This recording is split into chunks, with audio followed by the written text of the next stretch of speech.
아우, 이게 무슨 냄새야? 또 아버님 오셨어? 청담동 펜트하우스 32층. 거실 한가운데 놓인 이탈리아산 대리석 테이블 위로 따사로운 햇살이 쏟아지고 있었습니다. 하지만 그 화려함이 무색하게 집안의 공기는 칼날처럼 날카롭기만 했죠. 서민아는 현관문을 열고 들어서자마자 코를 막으며 미간을 찌푸렸습니다. 거실 한쪽에는 낡은 체크무늬 셔츠를 입은 70대 후반의 노인 강태수가 조심스럽게 앉아 있었습니다. 그의 옆에는 먼지 묻은 낡은 보따리 하나가 놓여 있었어요. 미나야, 아버님께 인사는 해야지.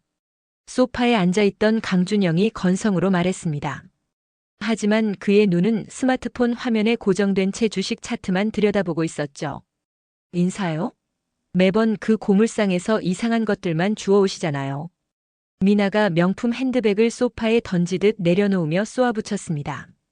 태수는 아무 말 없이 손에 든 보따리를 가만히 내려다봤습니다. 준영아, 이번엔 좋은 걸 가져왔다. 태수가 조심스럽게 보따리를 풀었습니다. 안에서 나온 것은 깨진 도자기 파편 몇 조각이었습니다. 푸른빛이 은은하게 감도는 파편들이었죠. 이게 청자 파편인데 말이다. 고려시대 것으로 보이는데. 고려시대요? 깨진 그릇 조각이 뭐가 중요하다고 그래요? 미나가 비웃듯 말했습니다. 그녀는 인스타그램을 켜고 방금 산 명품 가방 사진을 찍기 시작했어요. 준영아, 이걸 잘 보관하면. 아버지, 지금 그런 거 신경 쓸 때가 아니에요. 준영이 스마트폰을 내려놓으며 날카롭게 말했습니다. 그의 얼굴은 스트레스로 일그러져 있었죠. 회사가 지금 부도 직전이라고요. 투자금은 전부 날아갔고 사채업자들한테 독촉 전화만 하루에 10통씩 와요. 그래서 아버지한테 무슨 말을 하고 싶은 거냐? 태수가 조용히 물었습니다. 종로에 아버지 고물상 있잖아요. 그걸 정리하시고 작은 국밥집이라도 하나 차리세요. 그래서 매달 생활비라도 좀 보내주시면 안 돼요? 준영아, 장사는 그렇게 하는 게 아니다. 사업에서 가장 중요한 건 인성이죠, 인성. 그 말 이제 지겹게 들었어요. 준영이 테이블을 손바닥으로 탁 치며 소리쳤습니다. 아버지는 평생 종로 뒷골목에서 고철이나 주우시면서 무슨 사업을 아세요? 저 IT 스타트업 대표예요.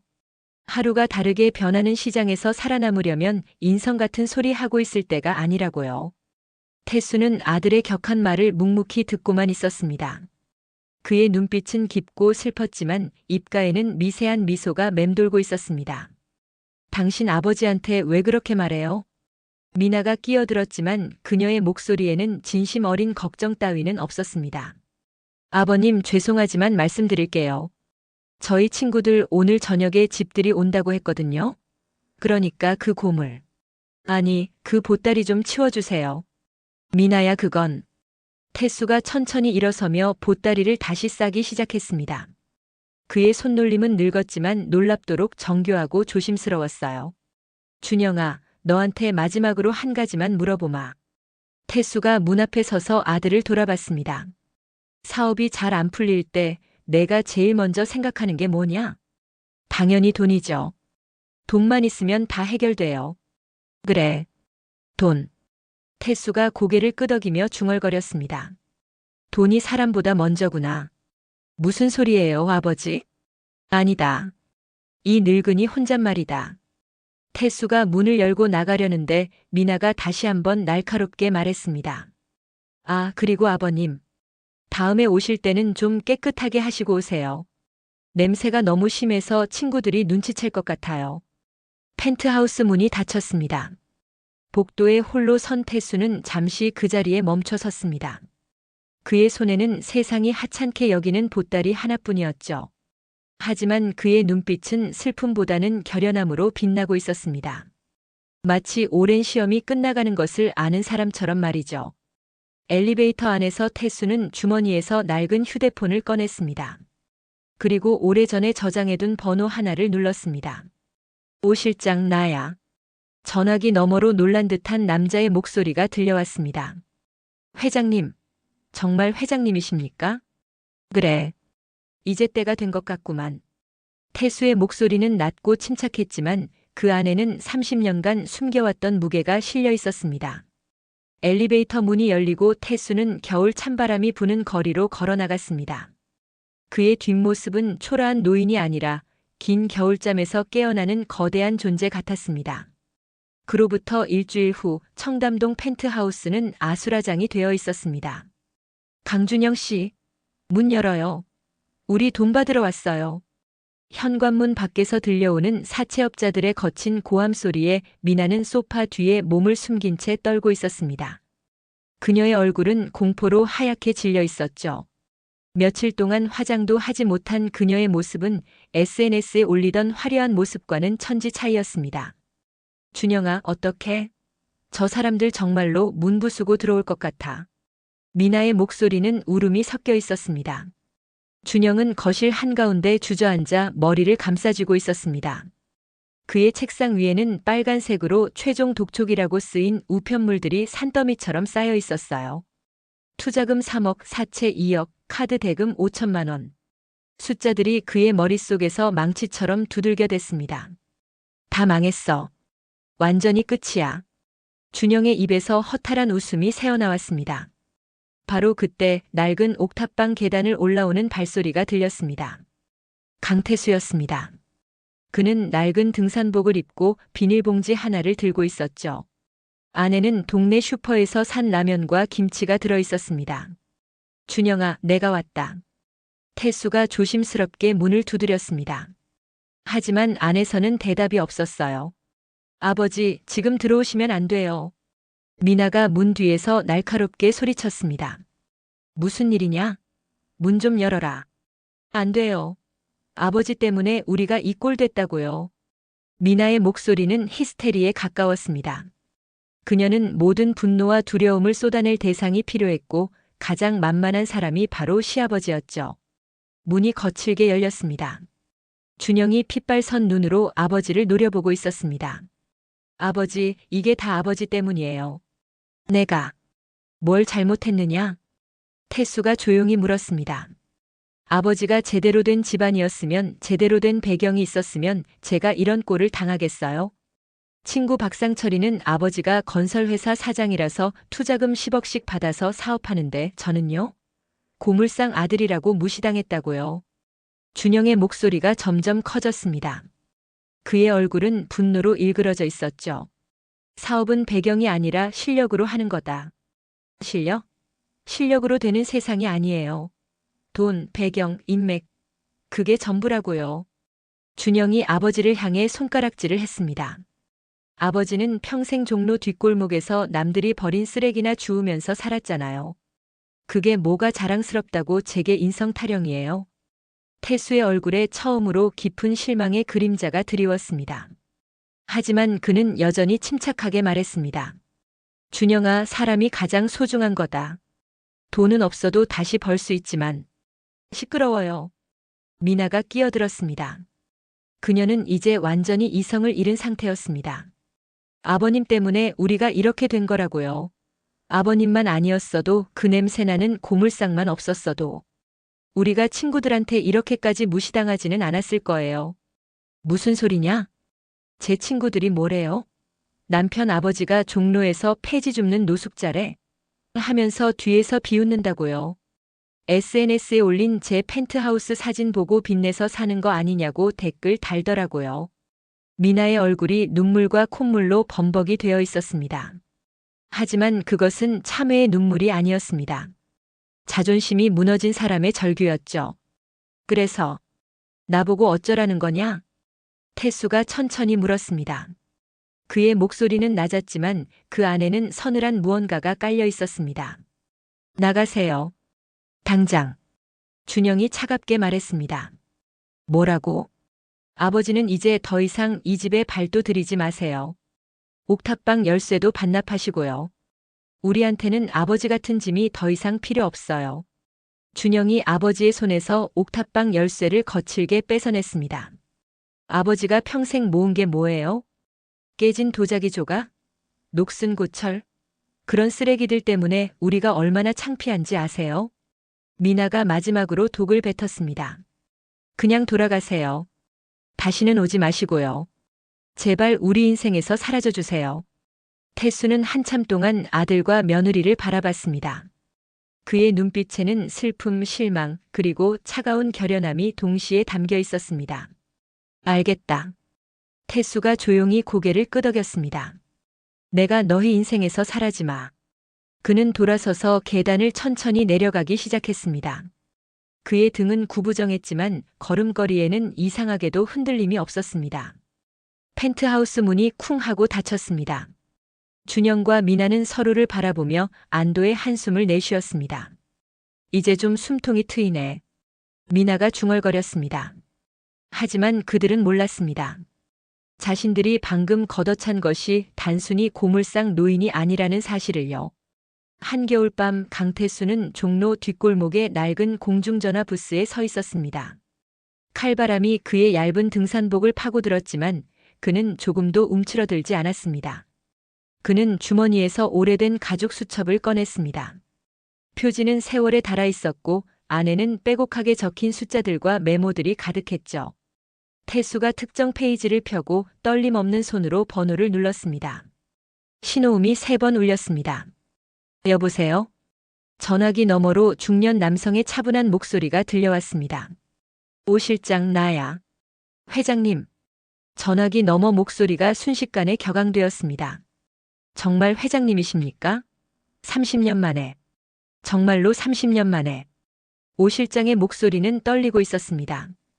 감격과 안도감이 뒤섞인 목소리였죠. 그래, 오 실장. 오래 기다리게 해서 미안하네. 태수의 목소리는 여전히 침착했습니다. 아닙니다, 회장님. 회장님께서 돌아오실 날만 기다렸습니다. 지금 어디 계십니까? 당장 모시러 가겠습니다. 서두를 것 없네. 종로 3가 보신각 앞일세. 10분, 아니 5분 안에 도착하겠습니다. 전화가 끊겼습니다. 태수는 공중전화 부스를 나와 보신각 앞 벤치에 조용히 앉았습니다. 지나가는 사람들은 그를 그저 노숙자 정도로 여기며 힐끗거릴 뿐이었습니다. 하지만 그의 눈빛은 노숙자의 것이 아니었습니다. 그것은 긴 잠에서 깨어나는 맹수의 눈빛이었죠. 정확히 7분 후 검은색 제네시스 지구십 한 대가 조용히 그의 앞에 멈춰섰습니다. 운전석에서 60대 초반의 단정한 정장 차림 남성이 급히 내렸습니다. 그는 태수를 보자마자 눈시울이 붉어졌습니다. 회장님. 오 실장이 태수 앞에 깊이 허리를 숙였습니다. 오 실장, 그동안 고생이 많았네. 태수가 천천히 일어서며 오 실장의 어깨를 가볍게 두드렸습니다. 고생이라니요. 회장님 명령대로 회사를 지키고 자산을 불리고 그저 이날만을 기다렸을 뿐입니다. 오 실장이 차 문을 열었습니다. 어디로 모실까요? 남산으로 가세. 갤러리로. 예, 회장님. 차가 조용히 출발했습니다. 따뜻한 히터바람이 태수의 얼어붙은 손을 녹여주었습니다. 현재 자산 현황은 어떤가? 태수가 창밖을 바라보며 물었습니다. 말씀드리겠습니다. 오 실장이 백미러로 태수를 바라보며 또박또박 보고했습니다. 비상장 주식 평가액 650억 원, 부동산 자산 280억 원, 그리고 회장님께서 수집하신 문화재 컬렉션의 감정가가 최근 120억 원으로 재평가되었습니다. 현금 및 예금 자산 50억 원 포함 총 자산은 오 실장이 잠시 숨을 고르고 말했습니다. 1,100억 원입니다, 회장님. 차 안에 잠시 침묵이 흘렀습니다. 그래. 1,100억. 태수가 희미하게 웃었습니다. 준영이 그 녀석이 알면 기절하겠군. 아드님께서는 됐네. 그 이야기는 나중에 하지. 차는 남산 자락의 한적한 길로 접어들었습니다. 일반인들은 찾을 수 없는 철저히 숨겨진 사설 도로였죠. 얼마 후 차는 현대식 건물 하나 앞에 멈췄습니다. 겉으로 보기엔 평범한 3층 건물이었지만 내부는 최첨단 보안 시스템으로 무장된 프라이빗 갤러리였습니다. 회장님 도착했습니다. 태수가 차에서 내리자 건물 입구에서 40대 중반의 여성이 깊이 인사했습니다. 회장님 정 큐레이터입니다. 30년간 회장님의 컬렉션을 관리해왔습니다. 수고했네. 태수가 고개를 끄덕이며 건물 안으로 들어섰습니다. 1층 로비를 지나 엘리베이터를 타고 3층에 도착하자 거대한 금고 같은 문이 나타났습니다. 정 큐레이터가 지문과 홍채를 인식시키자 문이 천천히 열렸습니다. 그 안에는 30년간 태수가 모아온 문화재들이 완벽한 조명 아래 전시되어 있었습니다. 고려청자, 조선백자, 고서화, 불상, 그리고 나전칠기까지 하나하나가 국보급이었습니다. 준영이는 내가 깨진 도자기 조각을 주었다고 비웃었지. 태수가 고려청자 앞에 서서 중얼거렸습니다. 그 녀석은 몰랐어. 내가 그 쓰레기들 사이에서 진짜 보물을 찾아내는 눈을 가졌다는 걸. 오 실장이 조용히 다가왔습니다. 회장님, 박 변호사가 대기하고 있습니다. 들어오라고 하게. 잠시 후 50대 후반의 변호사가 서류 가방을 들고 들어왔습니다. 회장님, 박진수 변호사입니다. 자네도 고생이 많았네. 그동안 법적 문제는 잘 처리되었나? 예, 회장님. 평화에셋의 소유권과 자산 구조는 완벽하게 은폐되어 있습니다. 외부에서는 절대 추적할 수 없습니다. 박 변호사가 서류를 꺼내며 설명했습니다. 그리고 회장님께서 지시하신 대로 아드님 강준영 씨에 대한 재산, 상속 배제 조항도 이미 유언장에 명시되어 있습니다. 태수가 창밖을 바라보며 말했습니다. 준영이에게 기회를 줬네. 30년이라는 긴 시간을. 그의 목소리에는 아버지의 슬픔이 묻어 있었습니다. 사업이 아니라 사람이 먼저라는 걸 깨닫기를 바랐지. 하지만 그 녀석은 끝까지 돈만 쫓았어. 회장님, 이제 고물상 강태수는 은퇴하네. 태수가 돌아서며 단호하게 말했습니다. 내일부터 평화의색 강태수 회장으로 복귀하겠네. 그리고 재단 설립을 시작하지. 알겠습니다, 회장님. 오 실장과 박 변호사가 동시에 깊이 고개를 숙였습니다. 태수는 갤러리 한가운데 서서 자신이 평생 모은 문화재들을 천천히 둘러봤습니다. 30년 동안 아들에게 보여주지 못했던 진짜 모습이었습니다. 그리고 이제 그는 다시 시작할 준비가 되어 있었습니다. 세상을 향해, 그리고 아들을 향해. 아버지를 내쫓은 지 2주가 지났습니다. 청담동 펜트하우스는 이제 준영과 미나의 손에서 완전히 떠나 있었습니다. 법원의 압류 딱지가 현관문과 거실 곳곳에 붙어 있었고 한때 자랑하던 이탈리아산 가구들에는 빨간색 스티커가 덕지덕지 붙어 있었죠. 이삿짐은 오늘 안에 다 빼야 합니다. 내일부터는 출입이 불가능합니다. 집행관의 차가운 목소리가 텅 빈 거실에 메아리 쳤습니다. 준영은 바닥에 주저앉아 고개를 떨구고 있었습니다. 그의 앞에는 단 2개의 여행용 가방만이 놓여 있었어요. 수억 원어치의 명품과 가구들은 모두 압류당했고 그들에게 남은 것은 낡은 옷가지 몇 벌뿐이었습니다. 준영아, 우리 이제 어디로 가? 미나가 벽에 기댄 채 멍한 얼굴로 물었습니다. 며칠 동안 제대로 먹지도 자지도 못한 그녀의 얼굴은 초췌하기 그지없었죠. 일단 월세방이라도 알아봐야지. 준영의 목소리는 기력을 잃어 겨우 들릴 정도였습니다. 두 사람은 가방을 끌고 펜트하우스를 나섰습니다. 엘리베이터 안에서 마주친 이웃 주민은 그들을 피하듯 시선을 돌렸습니다. 로비를 지날 때는 경비원들이 수군거리는 소리가 들렸죠. 저 집 완전히 망했대요.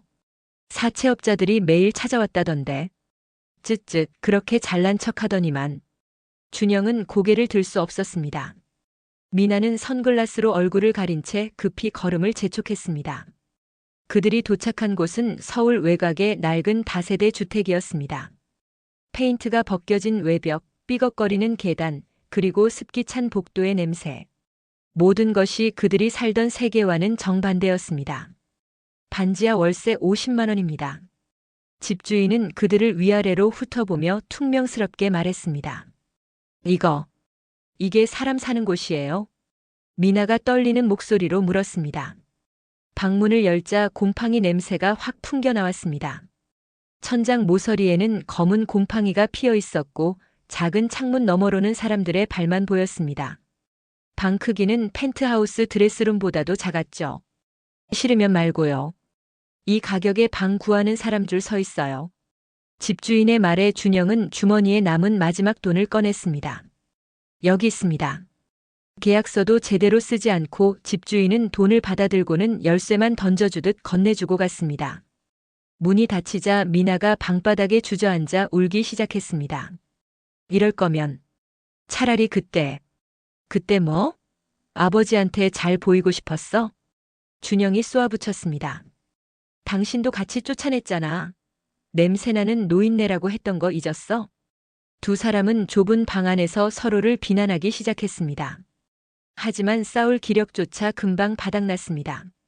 그날 밤 그들의 저녁 식사는 편의점에서 산 컵라면 하나가 전부였습니다. 한 개를 둘이서 나눠 먹으며 숟가락질하는 모습은 처절했습니다. 준영아. 미나가 조심스럽게 입을 열었습니다. 아버님한테 연락이라도 해볼까? 그 얘기 다시 꺼내지 마.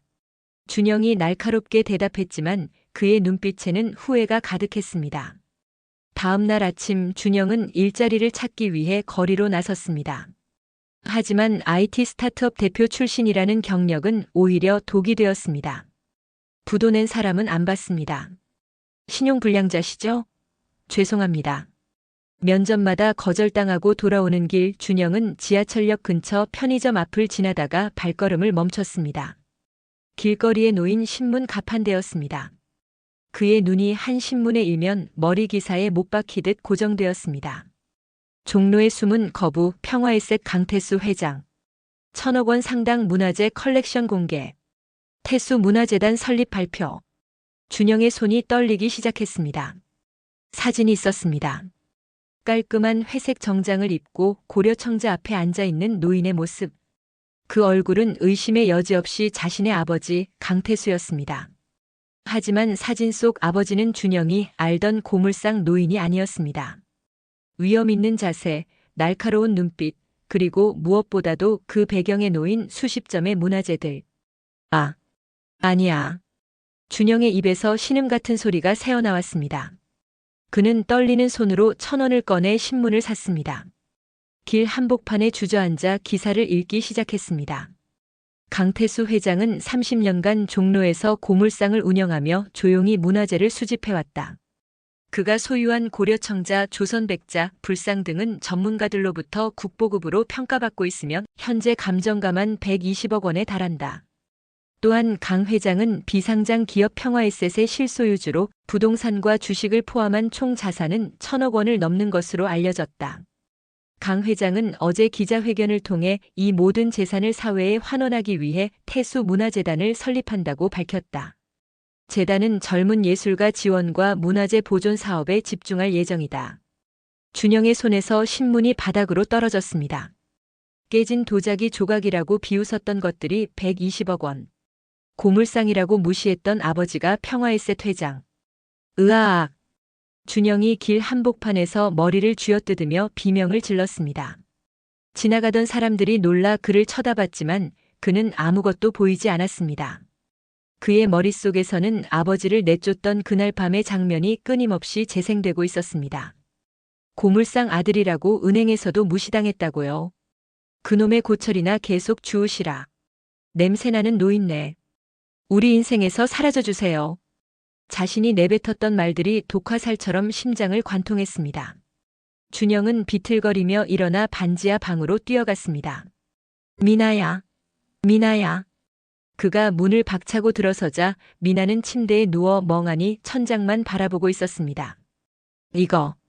이거 봐. 준영이 신문을 미나의 얼굴 앞에 들이댔습니다.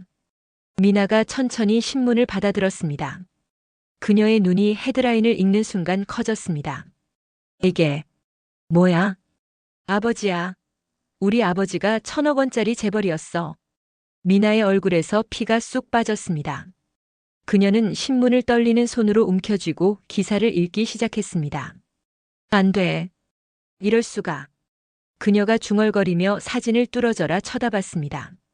자신이 폐지 줍는 노숙자라고 친구들에게 비웃었던 바로 그 시아버지가 당당하게 1,000억 원. 재벌로 신문에 나와 있었습니다. 준영아. 미나의 목소리가 떨렸습니다. 우리가 뭘 한 거야? 1,000억이야. 1,000억 원을 걷어찬 거라고. 준영이 벽을 주먹으로 쳤습니다.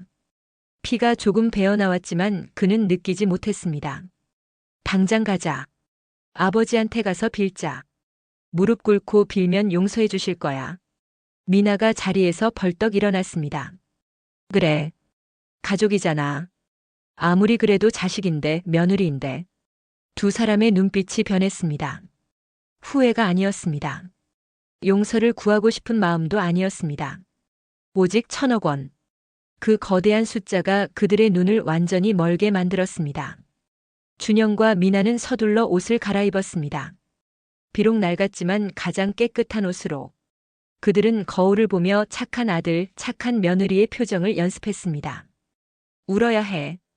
진짜처럼 울어야 한다고. 미나가 눈에 침을 발라가며 말했습니다.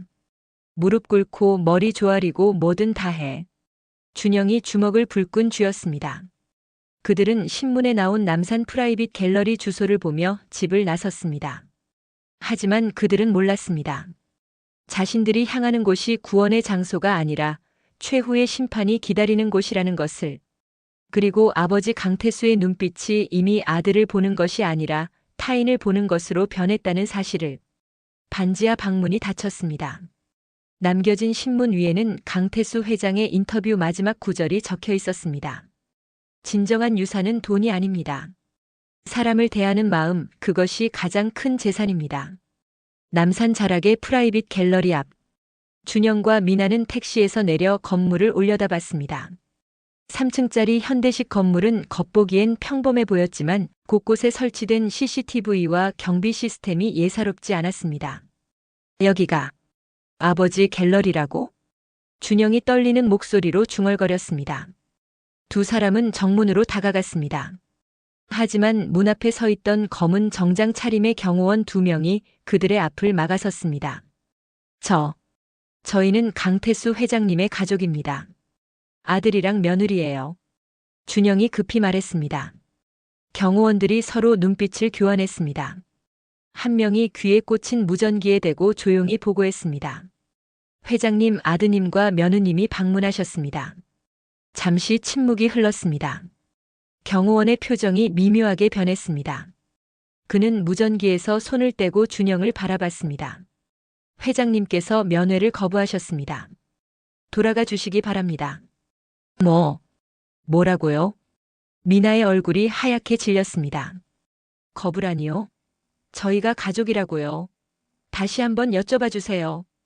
준영이 경호원의 팔을 붙잡으려 했지만 경호원은 한 발짝 뒤로 물러서며 냉정하게 대답했습니다. 명확히 전달받았습니다.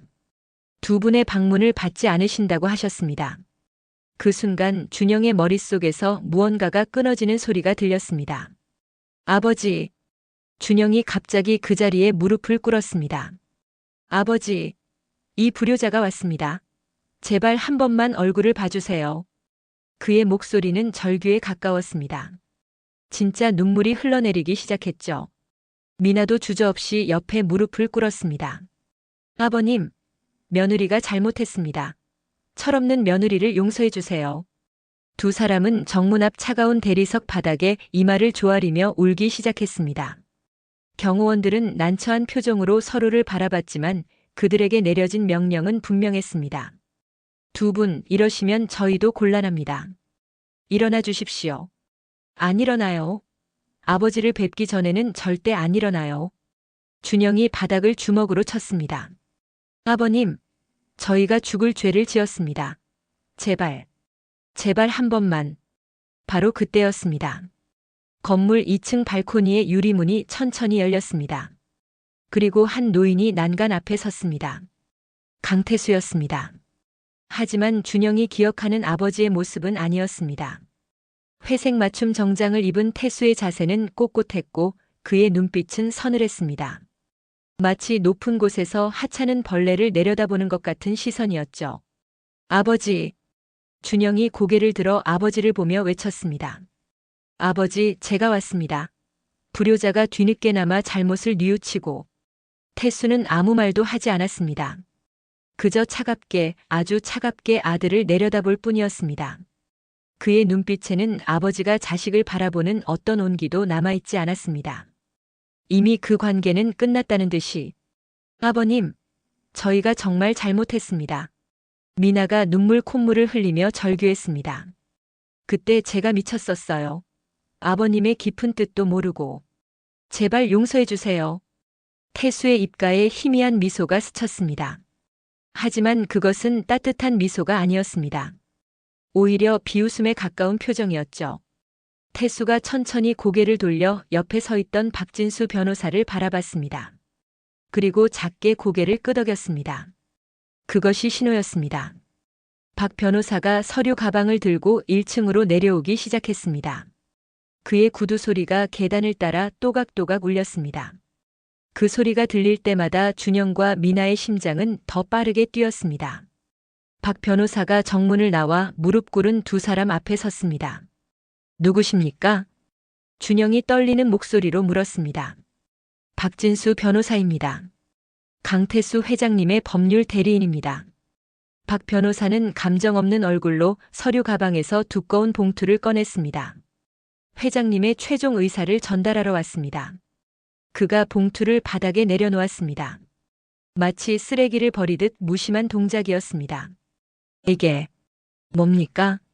미나가 떨리는 손으로 봉투를 집어들었습니다.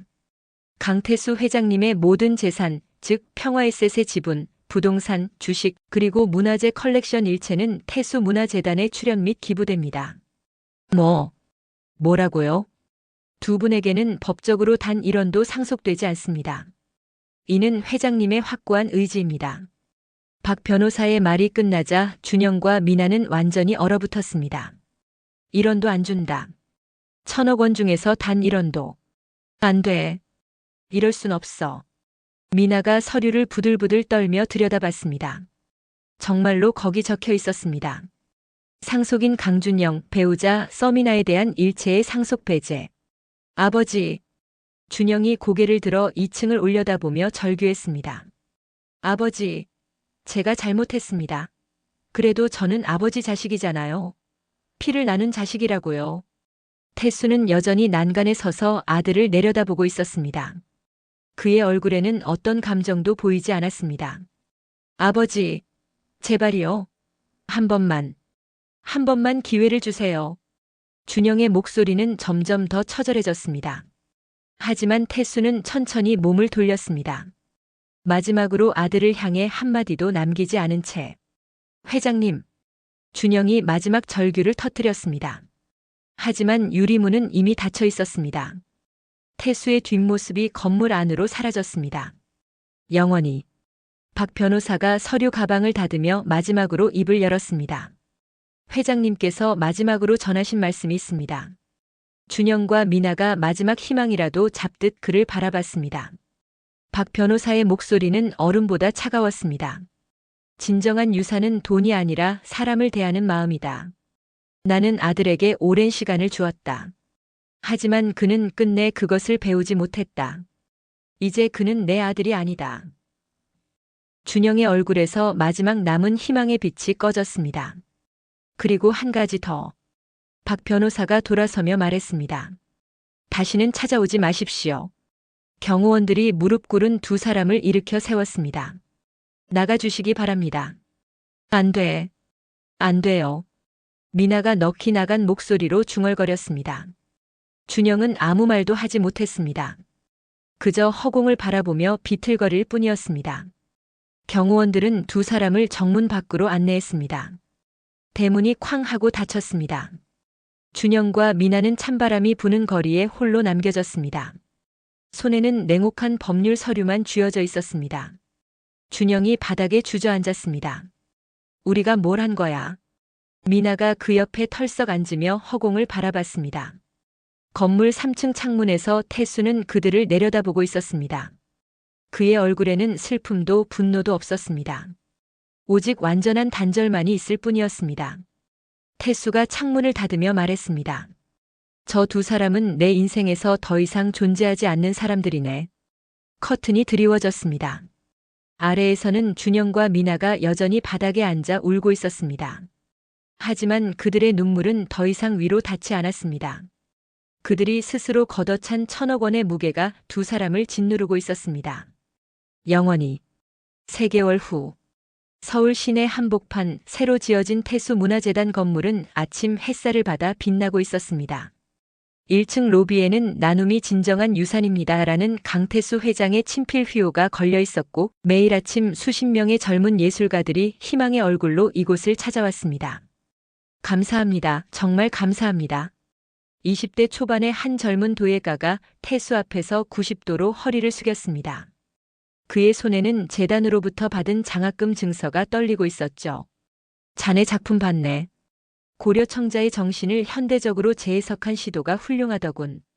태수가 온화한 미소를 지으며 그의 어깨를 두드렸습니다. 저 같은 사람을 알아봐 주시다니. 부모님도 제 도예를 반대하셨는데. 예술은 시간이 필요한 거야. 자네에게 그 시간을 주고 싶네. 젊은 도예가의 눈에 눈물이 고였습니다. 재단 회의실에는 오늘도 지원자들의 포트폴리오가 쌓여 있었습니다. 가난 때문에 꿈을 포기해야 했던 젊은이들, 재능은 있지만 기회가 없었던 예술가들, 그들 모두에게 태수는 문을 활짝 열어주었습니다. 오 실장, 이번 분기 지원 현황은? 예, 회장님. 총 120명의 젊은 예술가들에게 장학금과 작업 공간을 지원했습니다. 또한 독거노인 500분께 매달 생활비를 지원하고 있습니다. 좋아. 더 늘리게. 돈은 쓰라고 있는 거야. 태수의 목소리는 단호했습니다. 그날 오후 주요 일간지들이 일제히 태수 문화재단의 공헌을 대서특필했습니다. 진정한 노블레스 오블리주. 강태수 회장, 문화계의 큰 스승. 1,000억 원 사재 출연, 젊은 예술가들의 등대가 되다. 방송사들도 앞다투어 특집 다큐멘터리를 제작했습니다. 태수가 30년간 조용히 문화재를 수집하고 가난한 고물상을 자처하며 살아온 이야기는 전 국민을 감동시켰습니다. 재단 건물 앞에는 감사 편지들이 매일 수백 통씩 배달되었습니다. 회장님 덕분에 제 꿈을 이룰 수 있었습니다. 당신은 제 인생의 은인입니다. 이 은혜 평생 잊지 않겠습니다. 태수는 그 편지들을 하나하나 직접 읽으며 미소 짓곤 했습니다. 여보. 그가 혼자 있을 때 중얼거렸습니다. 당신이 원하던 삶이 이런 거였죠? 돈을 모으는 게 아니라 나누는 거. 이제야 제대로 시작한 것 같습니다. 사무실 한쪽에는 돌아가신 아내의 사진이 놓여 있었습니다. 같은 시각. 서울 외곽 반지하 방. 준영과 미나는 곰팡이 냄새가 진동하는 좁은 방 안에서 서로 등을 지고 누워 있었습니다. 창밖으로는 사람들의 발소리만 들렸고 방 안은 습기로 가득했습니다. 천장 모서리의 곰팡이는 날이 갈수록 번져가고 있었죠. 며칠 전 그들은 동네 중국집 배달 전단지 뒷면에 인쇄된 신문 기사를 봤습니다. 거기에는 태수가 문화재단 앞에서 젊은 예술가들과 환하게 웃고 있는 사진이 실려 있었죠. 1,000억. 준영이 천장을 바라보며 중얼거렸습니다. 우리가 걷어찬 게 1,000억이었어. 이제 와서 그게 무슨 소용이야. 미나의 목소리에는 생기가 없었습니다. 준영은 매일 아침 일용직 일자리를 찾아 나서 하루살이처럼 살았습니다. 준영아, 나 친정이라도 연락해볼까? 안 돼. 준영이 단호하게 말했습니다. 내 자존심이 그렇게 허락 안 해. 자존심? 지금 우리한테 자존심이 어디 있어? 미나가 쓴웃음을 지었습니다. 두 사람은 다시 침묵에 빠졌습니다. 그날 밤 준영은 잠을 이루지 못하고 벽에 기대 앉아 있었습니다. 그의 손에는 3개월 전 받았던 그 서류가 구겨진 채 쥐어져 있었습니다. 친족관계 단절, 상속 배제, 접근 금지. 글자들이 눈앞에서 아른거렸습니다. 아버지. 준영의 입에서 신음 같은 소리가 새어나왔습니다. 제가 뭘 잘못한 건지 이제야 알 것 같아요. 하지만 그 참에는 너무 늦었습니다. 문득 준영은 어릴 적 기억을 떠올렸습니다. 종로 고물상 뒤편 작은 사무실.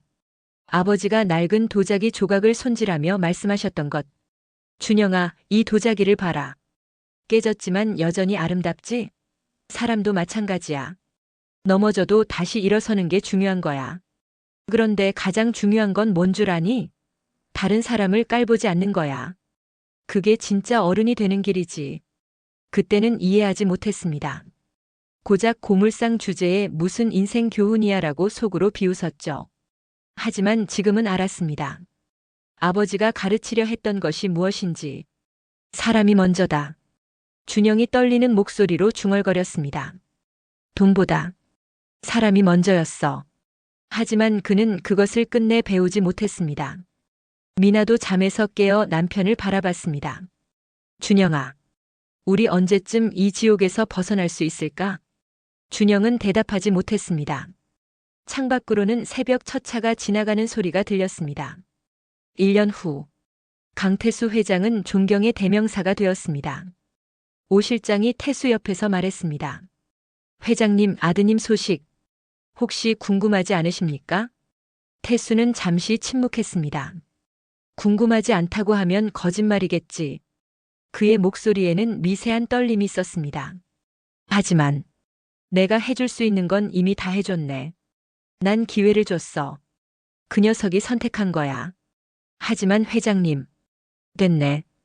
이제 나에게 준영이는 없어. 태수가 단호하게 말했습니다. 하지만 그날 밤 홀로 남은 사무실에서 태수는 오래된 가족 사진 한 장을 꺼내봤습니다. 어린 준영이 자신의 어깨에 올라타 환하게 웃고 있는 사진이었습니다. 미안하다 준영아. 태수의 눈가가 붉어졌습니다. 아비로서 너에게 마지막으로 가르쳐 줄 수 있는 건 이것뿐이었다. 사람을 잃으면 모든 걸 잃는다는 것. 그는 사진을 다시 서랍 깊숙이 넣었습니다. 같은 밤, 반지하 방에서 준영은 벽에 머리를 기대고 있었습니다. 미나는 이미 친정으로 돌아간 지 오래였습니다. 혼자 남은 준영은 매일 라면으로 끼니를 때우고 밤에는 술을 마시며 지난 날들을 후회했습니다.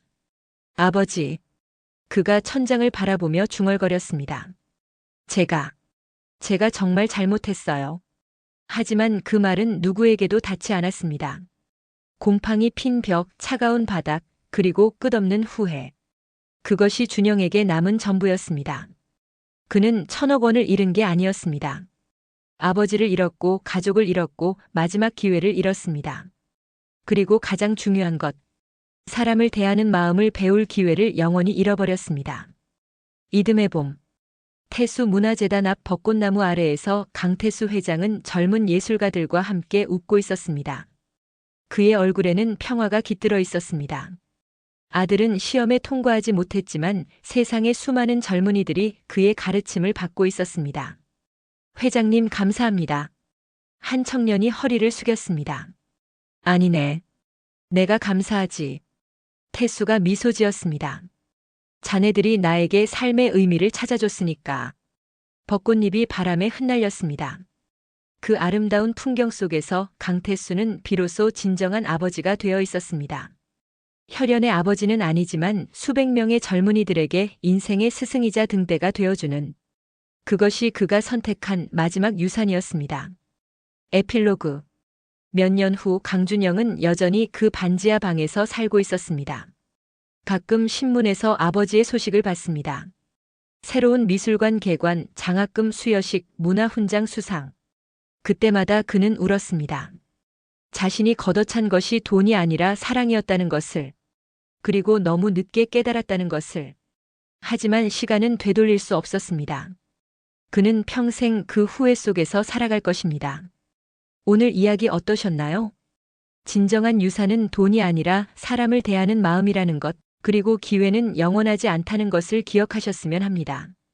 이 이야기가 흥미로우셨다면 좋아요와 구독 부탁드립니다. 여러분의 응원이 더 좋은 이야기를 만드는 힘이 됩니다.